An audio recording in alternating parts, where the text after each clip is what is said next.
so much. I love you so much. I love you so much. I love you so much. Hello, all you positive heads. Welcome to a very special episode dedicated to none other than you, the P-heads themselves. I am your P-head enthusiast and hostess for the day, Alexa Hauser. I have been blessed to have the experience of helping out with Positive Head social media for the better part of a year. And through my digital interactions, I began to realize, as did Brandon, that we have some incredible beings listening to this show who are taking the information that Brandon puts out through the podcast and using it to transform their lives and create wonderful things. You listeners are all a huge, huge part of the life force that propels this show forward through time and space, and we think it's time to bring forth some of you beautiful reflections and delve a little deeper into this collection of energy that is the Positive Head community. So as we shine the spotlight on our listeners, what we'll have them do is share their stories of how they attracted Positive Head into their life, the transformation it's facilitated for them, and what they're focused on creating now that they're in a more positive headspace. Also, this episode of the Positive Head podcast is being brought to you thanks to the support of Gaia. If you're not familiar, Gaia is the go-to source for streaming consciousness content online. And you can sign up for your first month for only 99 cents at gaia.com/positivehead. That's spelled GAIA.com/positivehead. Check it out.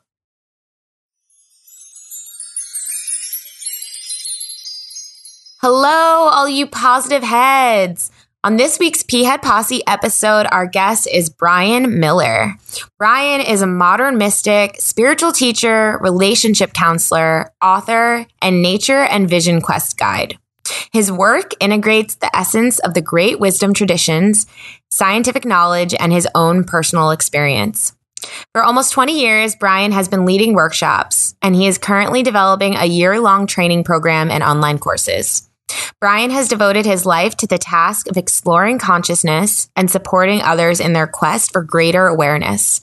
He's also a graduate of University of Santa Monica Master's Program in Spiritual Psychology in 2002. Hi, Brian. Welcome to the show. Hi, Alexa. I'm so happy to be here. Yeah, me. Exciting.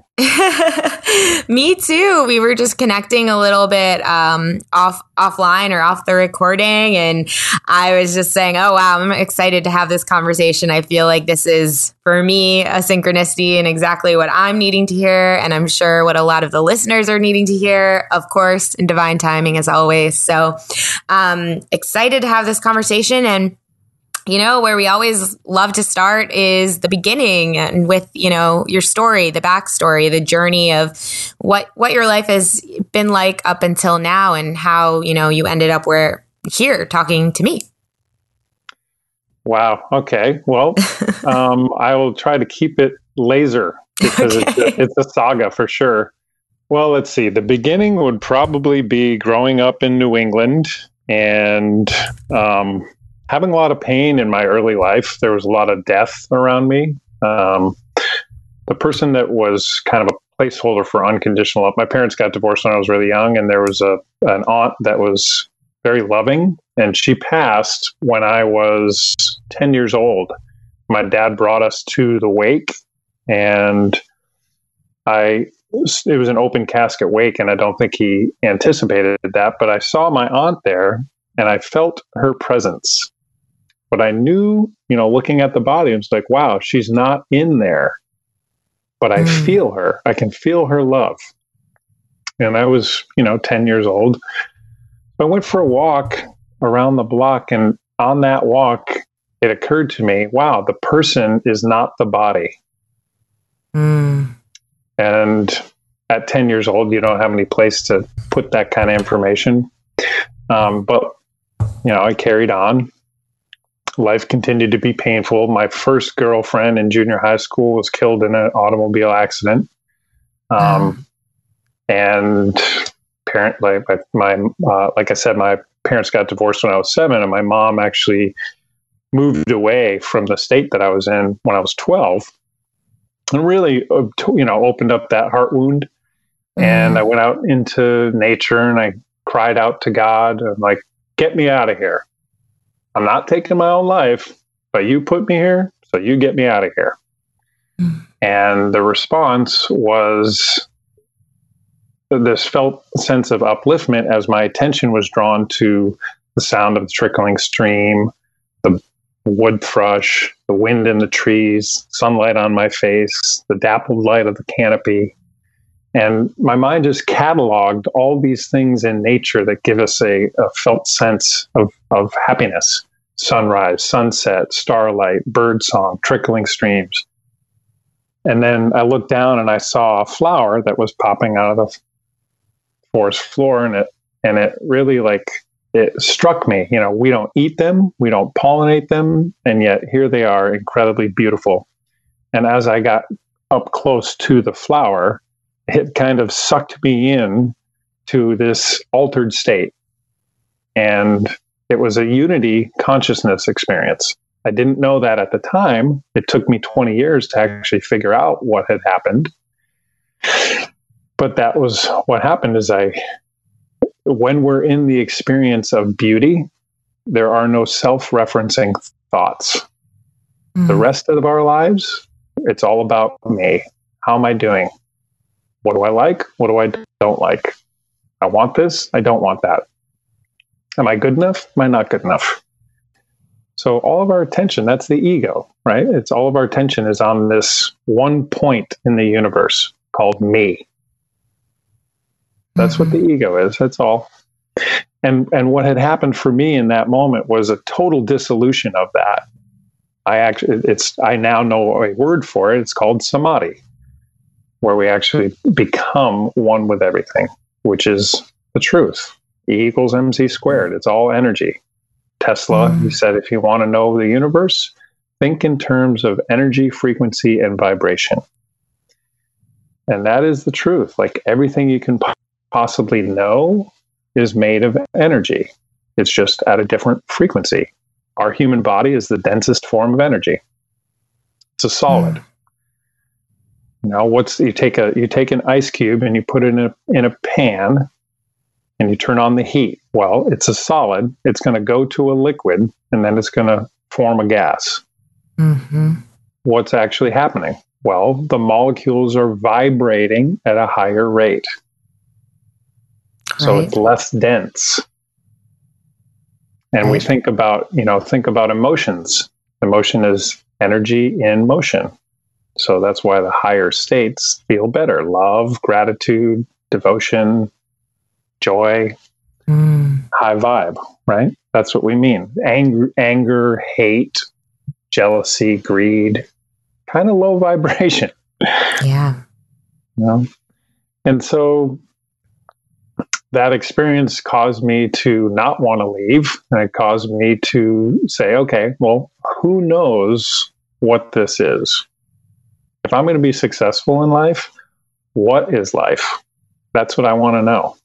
I want to know who knows that. And fortunately, my mom was into yoga and meditation and started giving me good books. I read Jack Cornfield and Gary Zukav, the Dancing Woolly Masters. There's all kinds of really good books that helped me to keep my feet on the path and start to understand more and more that there were people that knew what this was, and that actually led to the Vedic teachings.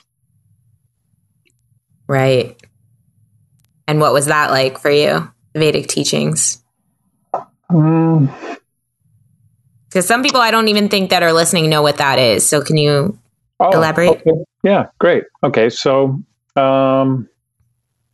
Ayurveda, yoga comes from India. We know that much. And the people that are responsible for giving us yoga was this society called the Vedics.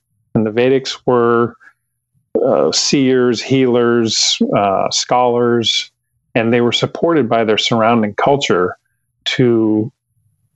Their one task was to understand the best possible way to live as a human being. And what India did differently than the rest of the world is the rest of the world wanted to understand, what is this world? And so they, the Socratic method, everyone went out to do their specialty. Someone studied botany, someone studied geography, someone studied, some other ology. And the idea was that they would all come back and they would share their information, and they might then be able to come to a conclusion, what is life? But India, partly because they didn't have to do any battle, they were surrounded by a ring of mountains, so they were very safe and protected, and they certainly didn't need to conquer because they had enough people. So rather than looking outward to understand what is life, they are the culture that looked inward. They said, before I try to understand what is life, what is this? What am I? Right. And it turns out that by going inward, we find all of the answers. That's, there's the Rig Veda is one of the sacred texts of India. And in the Rig Veda, there is a poem that was, I guess you could say, deciphered by a 19th century scholar that gives a accurate speed of light more accurate than NASA. So they knew the speed of light 5,000 years before Jesus. Wow. And how they knew that was by going inward. All the answers are here because, when we think about the mystery of life, the biggest mystery is, how is it that I'm here? What is this consciousness that I am? Mm-hmm. And that is actually the answer of the teachings of India, of the Vedics. So really, yoga and the Vedics are a system for, it's like the word yoga is union. Yes. Union with the divine. Well, union is like there's not two things there. Can you elaborate on that? Yeah, let's see. Okay, great. So I'm standing in front of someone that I feel I'm in love with you, right? Mm-hmm. Well, what's happening in the experience of I'm in love is there is no judgment. Nothing needs to be different. There's almost a wish sometimes that we didn't have these bodies so we could fully feel the merging that we do feel. Right? Mm-hmm.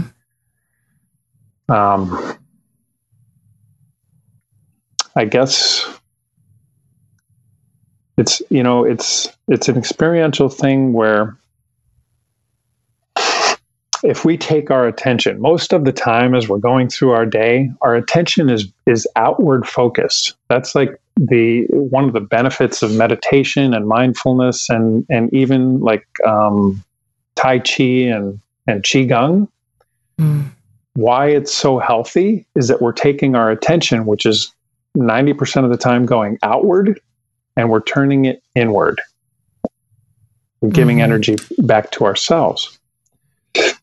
What I want to say here is that if we take our attention that's always going outward and we put it on that which is seeing, like take your vision and turn it on itself, right? Go back, go all the way back to that which is perceiving.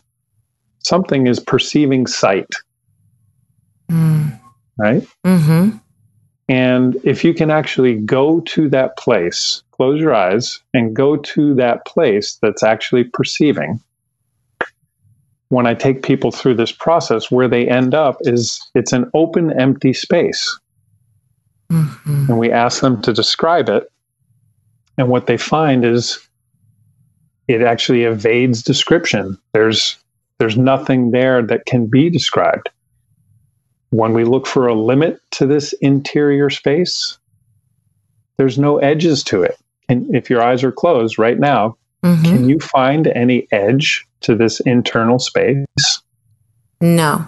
No, you could go off in any direction, unlimited, and you would not find any limit. So that means there's no shape, right? Mm-hmm. If it has no shape, it has no limit. So what that means, if there's no shape, then there's no thing. Because a thing can only be described by its limitation, like the end of the glass, the beginning of space, the end of the glass, the beginning of the table. Right. Yeah. Right. So when we go internal into this open, empty space of awareness, and we find that there isn't a shape, that means that there isn't a limit, and that means that there is that what I am is no thing. Right. Because there's no limit. Because there's nothing that can be described. It's just a presence, and that's why we use the word presence. You know. So yeah, the biggest realization that I have had from studying this teaching is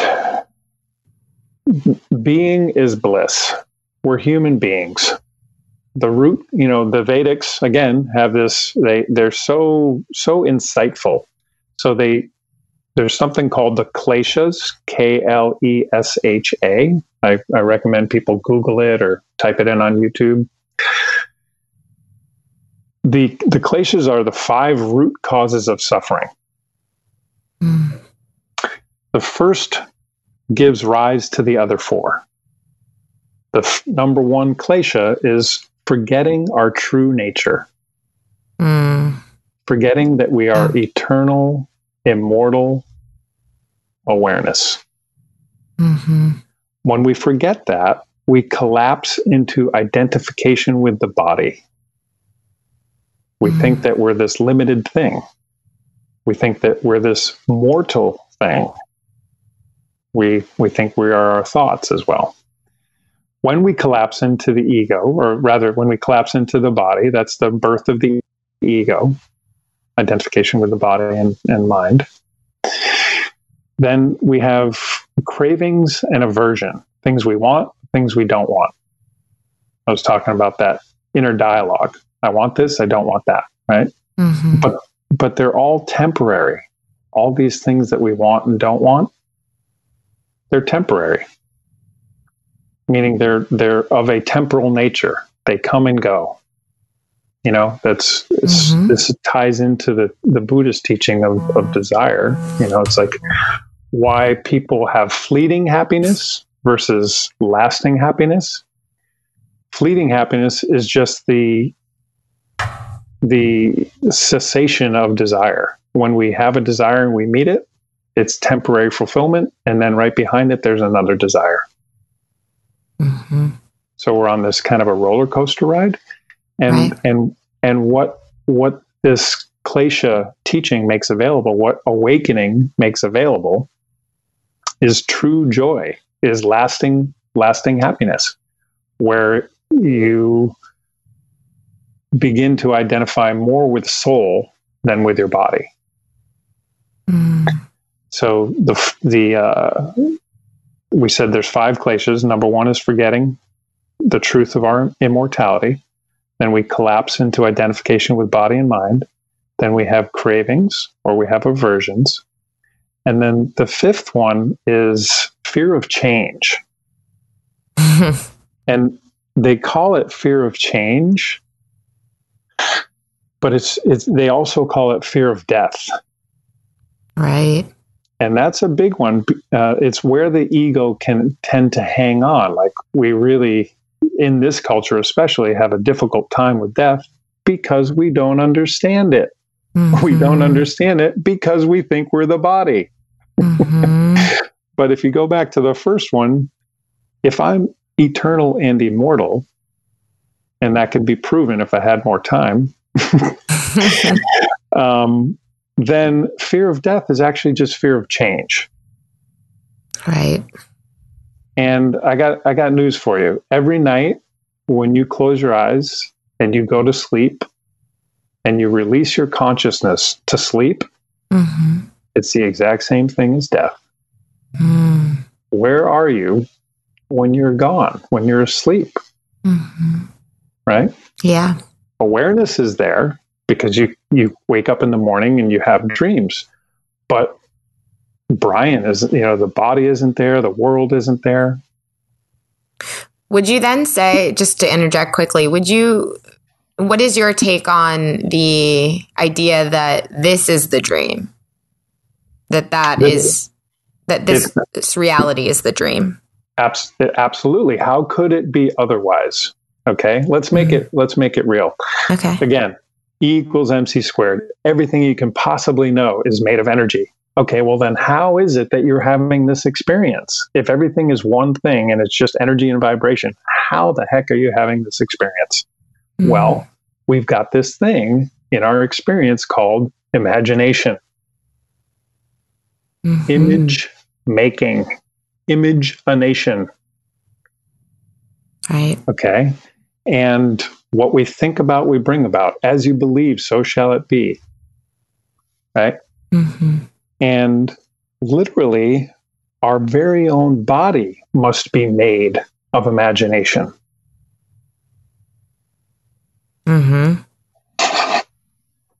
So, when someone has a vivid dream, they go to sleep, they have a really vivid dream, and they wake up in the morning and they go, oh my gosh, I had this amazing dream. It felt so real. What are they saying? They're saying, it feels like this when I'm upright walking around. Okay, well, what you just said is that this feels like that. Okay, well, we just said that was a dream. So this is a dream. Right. And again, the similarity is so striking that when you go into a dream, when you have a dream, everything that is experienced in that dream is made of one consciousness, yours. The people you interact with that seem like they are at choice, they seem like they're having their own thoughts and doing their own things, right?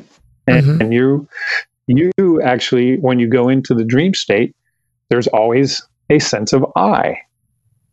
There's always a central character in your dream called me or I. But if it's a dream, then it's a created sense of I. Correct? Yes. And everything else that you interact with in that dream was created by what? Consciousness. So how is that any different than this? Right. Wild, right? Truth is stranger than fiction. Indeed. So I feel like I interjected before you got to the fifth one. Am I wrong or right? The fifth one being a fear of change or fear of death. Oh, okay. It's because we've lost track of our immortal nature. Right. And here's the thing with the Vision Quest. Why I'm bringing that back as an offering, and including it in that year-long program I'm working on, is being. We're human beings. And our culture has gotten so fixated on achievement and being human doings. The chakra system, which probably everyone listening to this is familiar with, also comes from the Vedic tradition. And they're very real energy centers in the body. The first one is survival, right? Root chakra. First, second, and third chakra all have to do with me. If I'm in survival, I can't think about you because I'm only thinking about me. Second chakra is about pleasure and procreation. So it's still about me, but I need one other person. Even if it's just, creativity and spontaneity is also second chakra. Let's say making a painting. Well, I do the painting, but it's really only satisfying when I get to someone to look at it. Right. So I need one other person at second chakra. Third chakra, still about me, but it's how do I fit in? How am I doing in relationship to everyone else? Am I fitting into culture? achievement, acceptance, acknowledgement. Third chakra. The moment we get out of those, or, once we rise up, that's what the term ascension is we're climbing the chakra ladder to crown chakra, which is awakening. When we get to fourth chakra, now it's about we. That's the heart. That's why it feels so good. Because now it's not just about me. I don't feel so separate. Mm-hmm. There's inclusion. There's belonging and love. And if when going back to the experience of love, standing in front of someone and there's no judgment, there's just total acceptance for this person. Nothing needs to be different, right? Right. When I say I love you, there's no judgment. Nothing needs to be different. So it's this love is union. Love is the absence of separation.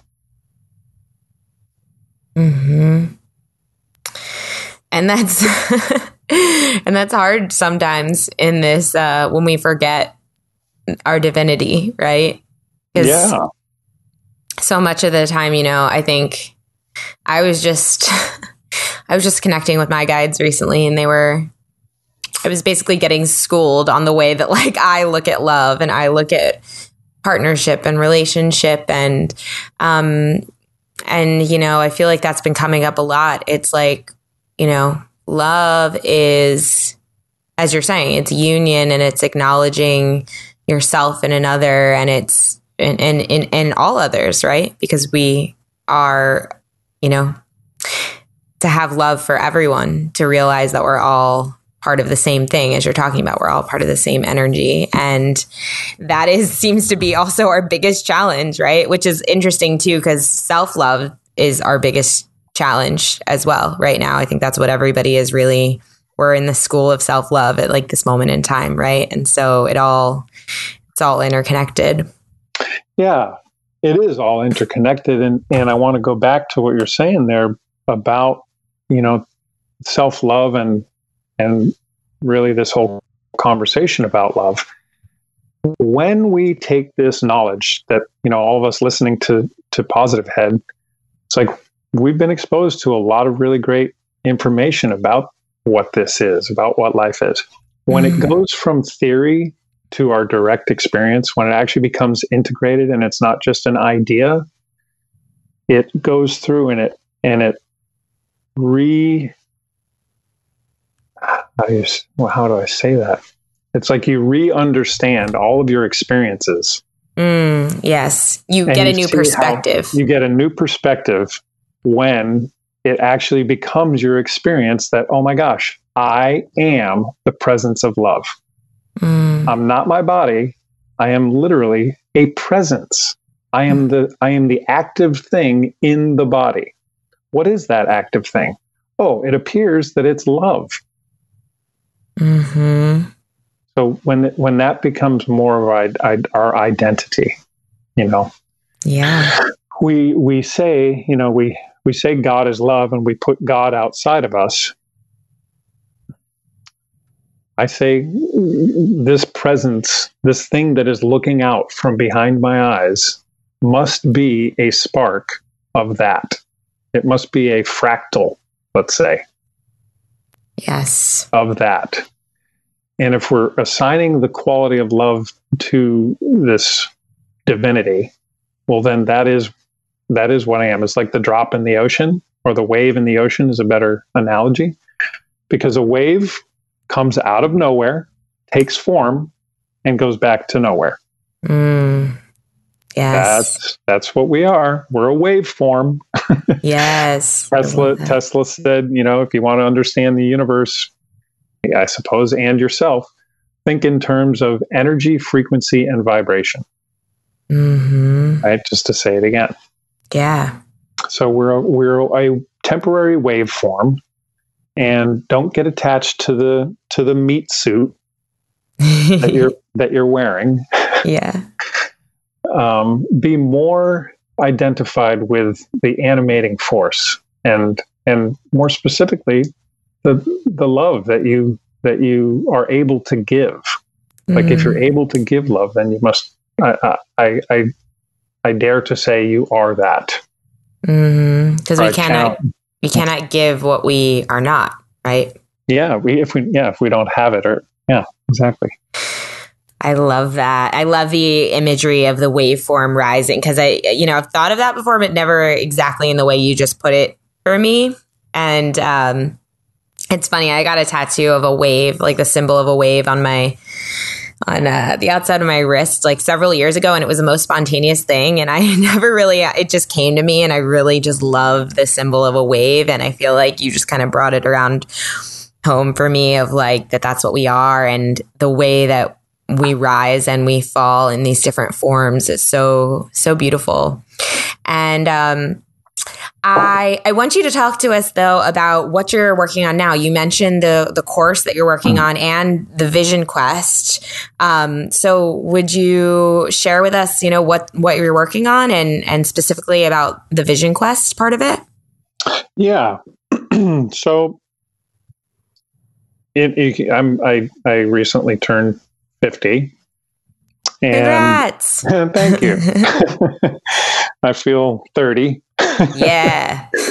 And I realized that along the way, I've been focused more on awakening than anything else. And I realized that I'd accumulated a lot of knowledge and that I probably needed to put it into some sort of form. So I started going through and realizing relationships are not taught in school. How to do relationship well. How to handle our emotions is not taught in school. How important is that? Understanding what we are. That's not taught in school. How to use consciousness to create your reality, or, co-create, I guess is a better way for me to explain it. So that's really what I'm doing, is putting together all these components into one offering that it'll take a year to actually digest it and integrate it all. But it will open up a world where people are really able to create the life they imagine for themselves. Wow. That's awesome. The Vision Quest thing is, I realized that we no longer have a rite of passage in our culture. And speaking to a lot of different women and girls even, they say that there's, the men out there are boys. And it's because we no longer have a rite of passage in our culture that marks the transition from adolescent to adulthood. And when we make the transition from adolescent to adulthood, we gain power and responsibility, and we move from being taken care of to caring for others. And if we can see that in our society, we are narcissistic. It's all about me. Right. What can you do for me? Right. And so I'm assisting with that, but probably the bigger piece of it is, like we were saying, human being versus human doing. We don't even have permission in our culture to sit and do nothing. Try and do that for 1 hour. Just 1 hour. Watch how many times your mind jumps in and guilts you. You should be doing this. You should be doing that. What are you doing just sitting here? Right? But here's the truth. If you can just quickly imagine sitting somewhere out in nature, maybe there's a trickling waterfall or something like that, and there's no other human sounds. It's almost, perfectly quiet, with the exception of a bird chirping or a trickling. And you sit there long enough that you just kind of drop into a state of being.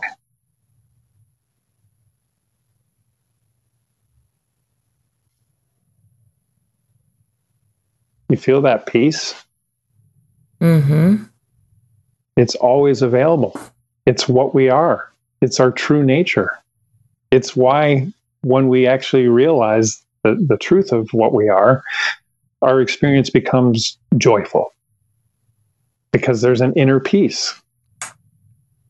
So it's like being. That's one of the things of the Vision Quest is giving people an opportunity to just be. And it's also the pause button in life that we all wish we had, so we can kind of gain our bearings. Yep. We've all had a day where we were just completely overwhelmed. It's just running, doing, and then somehow we got a pause. We got a break in the day, and we were able to get our head above water and look around, take a lay of the land, and then we knew what our next steps should be. It helped us get clarity on what to do next. We regained our direction and our feeling of clarity because we could take a breath, if you will. That's the other thing that Vision Quest does. And it's actually called a Vision Quest because all those questions that we have, our deepest questions that are hanging on our heart, they all get answered when we sit out there with the sole purpose of listening. Love that. Yeah, I actually sat this morning in meditation and approached it a little bit differently. And it's funny, it's kind of in alignment with what you're saying. It was kind of I had this mindset that was like, I guess I realized that every time I sit to meditate, I have this mindset of like, okay, what are you going to give me today? It's the very human mindset, right? Like, what are you going to give me? Like, again, what are you going to do for me? Right. And today something in me was like, what if you just sit and relax into knowing that you already have it all. Like you already are it, that you're in a complete state of healing. Like you're in the space of all knowing, and all you have to do is relax and become it. Allow yourself to be with it, basically. And it was I had such a state of peace. Like it felt different than any time I've meditated this morning. So that resonates with me quite a bit. I love that you said that because, there's so many one things love to give all the P heads. Yeah. That, and one of them is in our meditation practice. If we could just do what you did, essentially, just sit down with the intention of remembering what you truly are.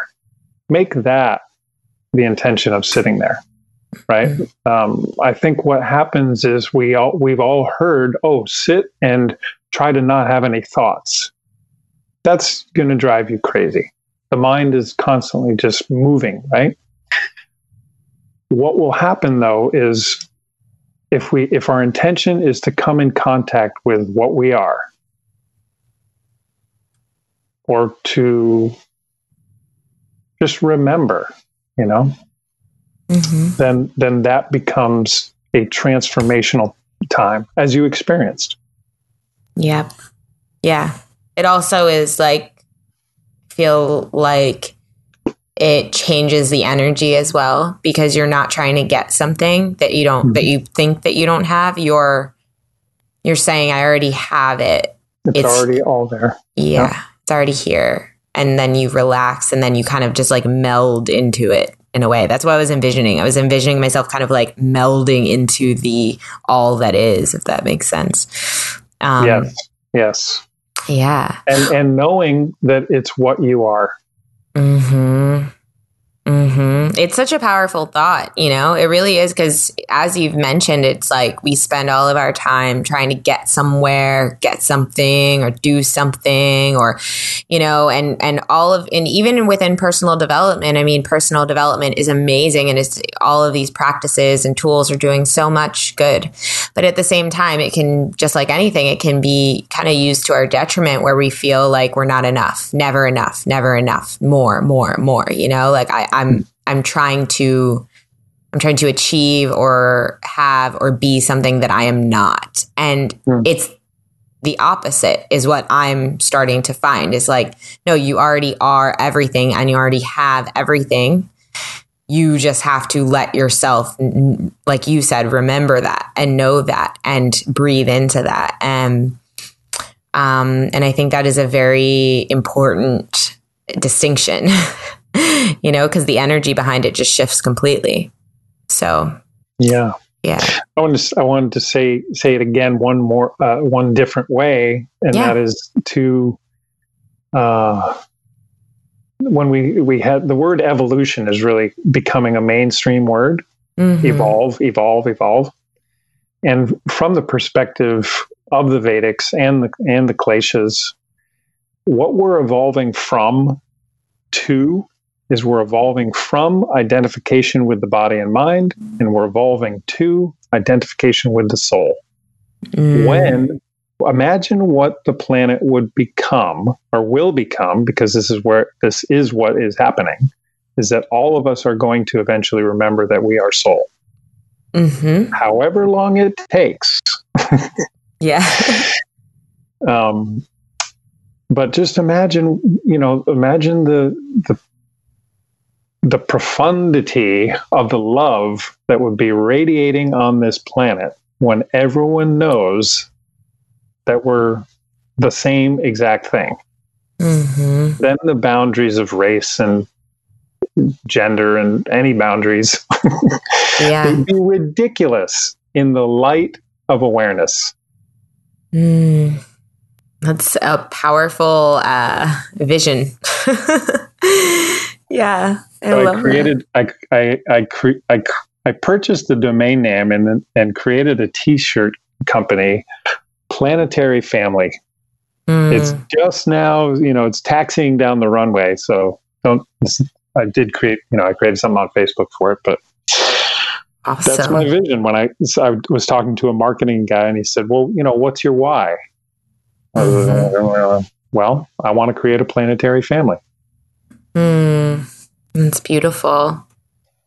And so you have a t-shirt line coming.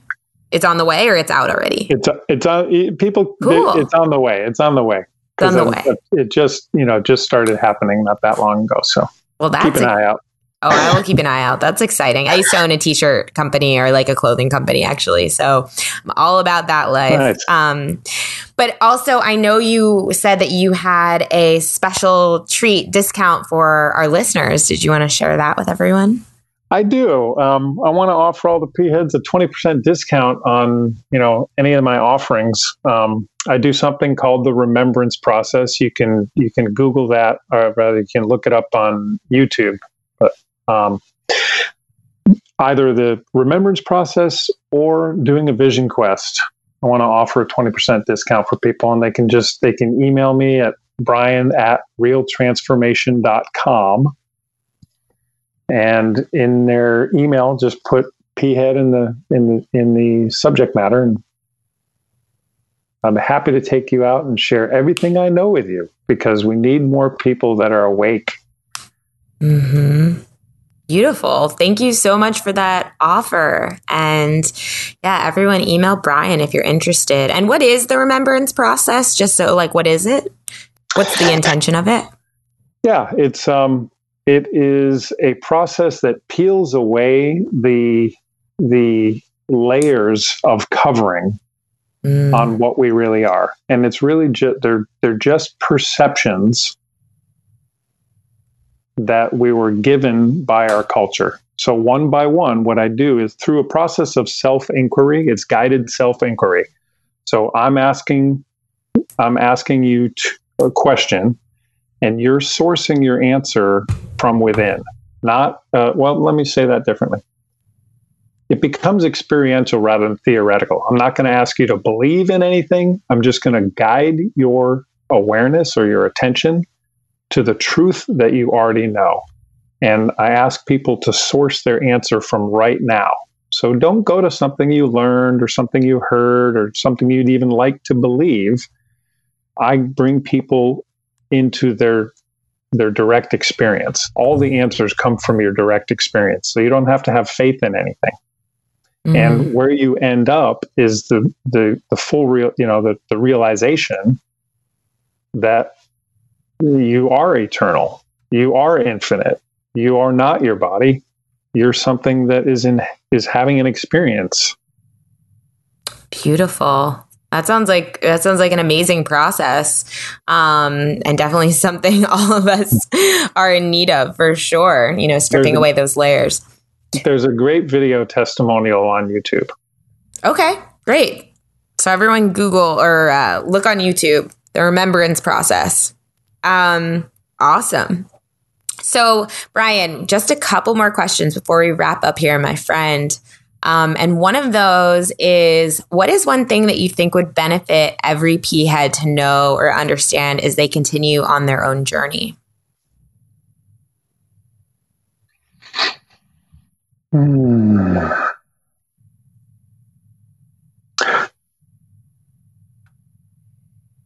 Feelings precede realities. You had asked in when we were emailing and we were talking offline about manifestation.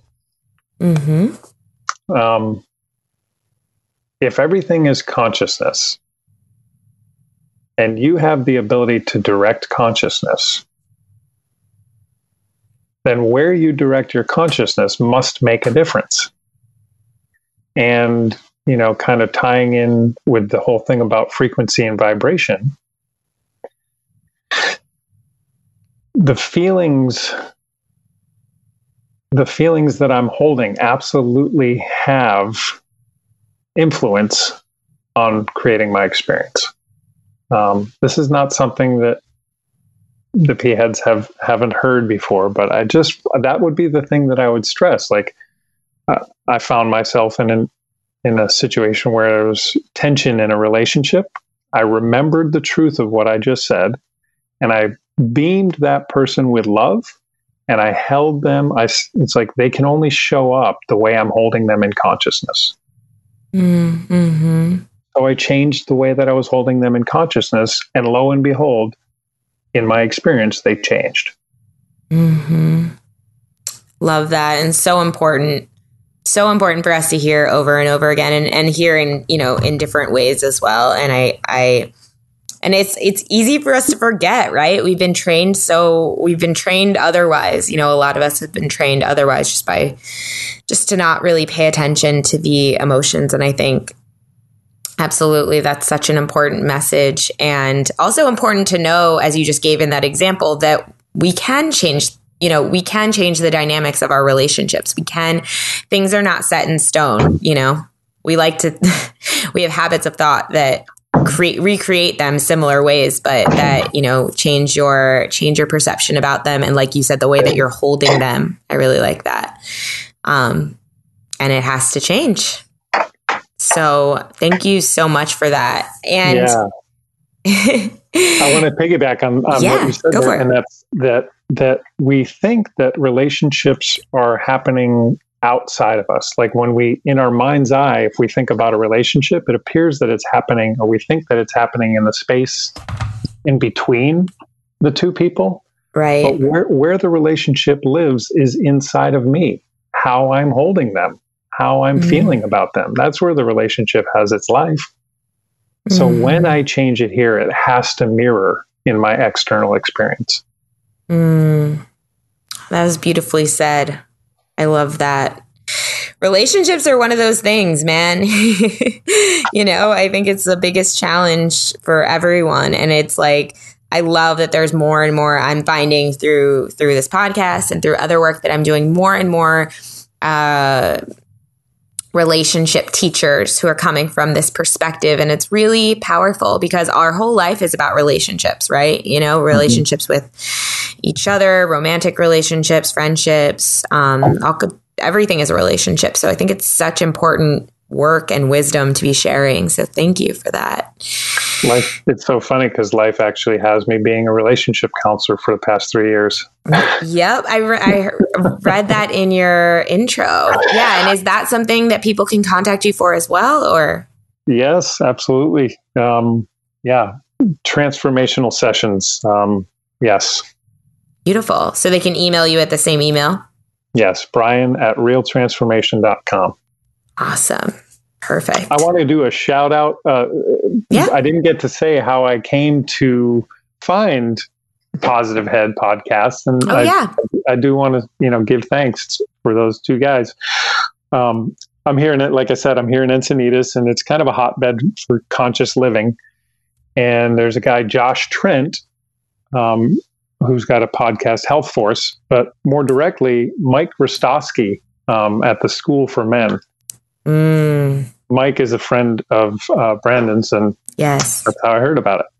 Oh, that's awesome. I love all the way. And most people, I feel like, have just found this from their own search. So it's nice when people, it's nice to know like the web and the interconnected web of Positive Head and how people are attracted here. That's awesome. And so actually, I just have one more question for you. You just kind of mentioned it. But we love stories here, magical stories of synchronicities or manifestation or anything, any kind of story like that. Do you have any fun or inspiring stories you'd like to share?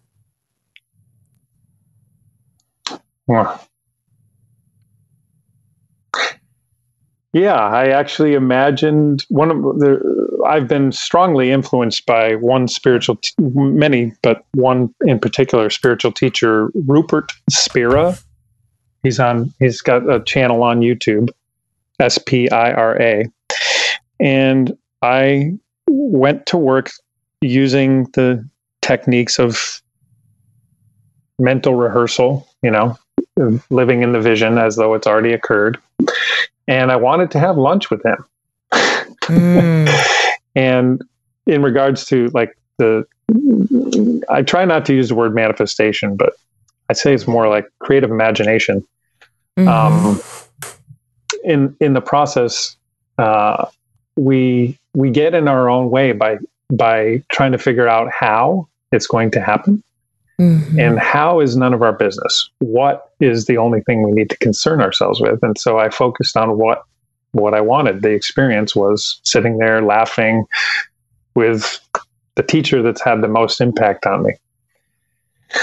And I don't know, it was probably 5 or 6 months later, without any further attention or not even really knowing, there I was sitting with Rupert Spira at the Science and Non-Duality Conference in San Francisco. Wow. So it just happened. Like you just found yourself there. Yeah, because I kept living in the what and not trying to concern myself with the how. That's the mind getting in there, trying to be in control. Yeah. But the truth is, going back to the analogy between this being a dream, right? We were talking about this being a dream. Well, lucid dreaming is no different than lucid living. And lucid dreaming is being awake in the dream and directing the course of how the dream is going. Right. The lucid living is to just utilize our imagination and live from our wish fulfilled. So it's already happened. Yes. And now I'm just like waiting for it. That's the thing about expectation, the power of expectation. Yes. I got this vision when you were describing it, going back to the wave symbol. It's kind of like your intention, which was your desire, right, for that to happen, is like the beginning of a wave. And then all you have to do really is just ride that wave. Like the wave builds up and you just ride it. You just ride it out. But it's like, and it's that easy because the momentum's already there, if you don't get in the way or if you don't, hesitate or whatever. So I just got this image of you just kind of like setting the intention, the wave forming, and then you just riding the wave right to the actualization of that. That's all. That's awesome. I love that. And this has been really awesome, Brian. Thank you. You've shared so much wisdom, so many nuggets, and just really shifted my perspective quite a bit. So I want to thank you for that. And just want to ask before we wrap up here, is there anything else you feel called to share? Gratitude is probably the most transformative thing we can do. I know we hear it all the time, but spend your days in gratitude. To have a gratitude journal. Wake up in gratitude, go to bed in gratitude.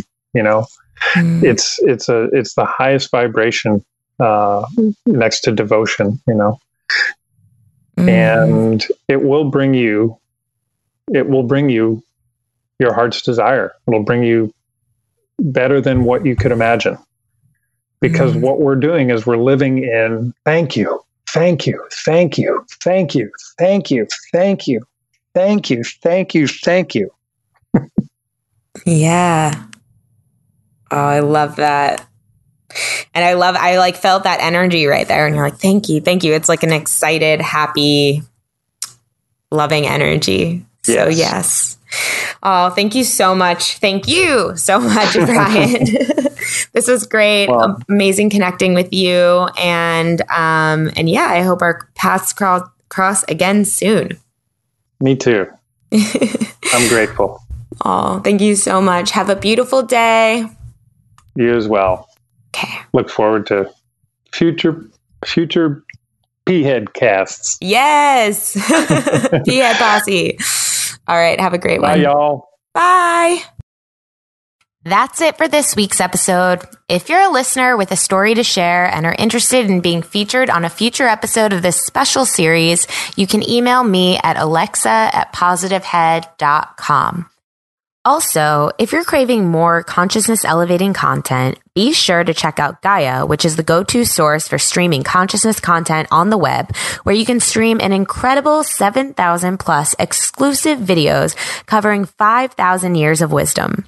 As you all hear Brandon constantly say, it's a daily conscious effort to maintain an elevated vibration. And if you're looking to journey deep down the rabbit hole to do so, then Gaia is the best place we know of to do it. Period. And you can sign up for your first month for only 99 cents at gaia.com/positivehead. That's spelled GAIA.com/positivehead. Check it out. Otherwise, tune in next Friday for another P-Head Posse episode. And until then, as Brandon always says, journey well.